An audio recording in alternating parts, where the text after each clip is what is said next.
Oui, shalom, peuple des dieux, peuple congolais, que Dieu vous bénisse.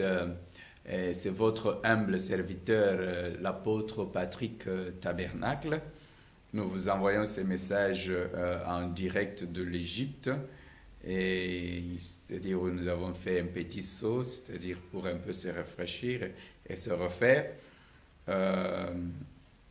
Nous savons que le peuple congolais est en train de passer par un moment un peu difficile, le moment de douleur qui est marqué par la mort du président Étienne Tshisekedi. Vraiment, nous présentons nos condoléances à toute la famille. Mais aussi, à l'occasion, j'aimerais quand même interpeller le peuple congolais tout entier sur le fait de rôle des prophètes dans une nation, parce que en vérité, lorsque nous sommes en train de pleurer notre papa Étienne Tshisekedi, nous devons aussi réfléchir. Est-ce que nous sommes surpris? Est-ce qui nous arrive est une surprise ou bien le Seigneur a révélé? Y a-t-il eu la désobéissance, la résistance? Pourquoi? Parce qu'il y a aussi un avenir que nous devons gérer. Et tout ça, ça doit nous interpeller. Le rôle des prophètes, c'est quoi? C'est d'avertir, et ainsi de suite. Et je crois que dans ce qui nous arrive, il y a beaucoup à faire. Je crois que Papa Tshisekedi, là où il est, s'il pouvait parler, il pouvait dire encore au peuple congolais, donc ne pleurez pas pour moi, mais plutôt pleurez pour vous. Ça veut dire écoutez ce que le prophète vous dit, écoutez ce que les serviteurs de Dieu peuvent vous dire en ce moment. Oui, je sais que il y a eu des accusations qu'il y a des faux pasteurs, des faux prophètes au Congo, mais je crois que les événements que nous sommes en train de connaître aujourd'hui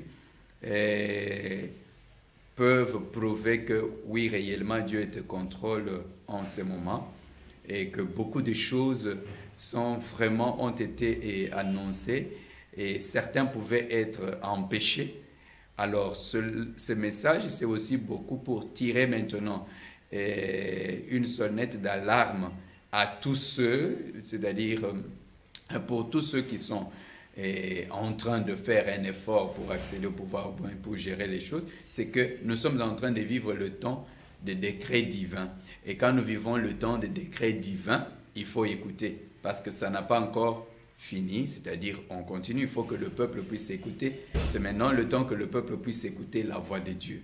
Donc voilà pourquoi nous exhortons le peuple à écouter, nous exhortons les dirigeants à écouter la voix de Dieu, nous exhortons que ce soit ceux de la mouvance, que ce soit ceux de l'opposition. C'est-à-dire le problème, c'est que ce n'est pas parce que tel a dit ceci allait arriver, parce que dans un combat, dans les principes spirituels, lorsqu'il y a peut-être un décalage, une erreur, c'est-à-dire un camp peut toujours en bénéficier. Donc, nous exhortons vraiment tous ceux qui restent maintenant à écouter la voix de Dieu, parce que la mission n'est pas terminée. Nous sommes là, nous avons annoncé ce qui doit arriver, nous devons accompagner les choses donc à la célébration finale. Donc, nous exhortons surtout les hommes politiques à écouter.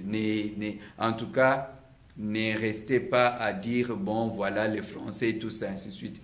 Je crois que si il nous était permis de parler, nous dirons beaucoup de choses parce que nous tenons beaucoup de preuves sur certaines choses. Donc, c'est le temps, c'est-à-dire il y a des choses, c'est le temps que le peuple puisse écouter la voix de Dieu. Que Dieu bénisse le peuple congolais. Jésus-Christ reste le maître et de tout rien n'est perdu. Et nous allons faire le travail comme il le faut. Alors soyez tous bénis et encouragez les gens à écouter la voix de Dieu. Congolais, Totika Tembe, Dieu est au contrôle. Faisons un effort et Dieu va faire des grandes choses.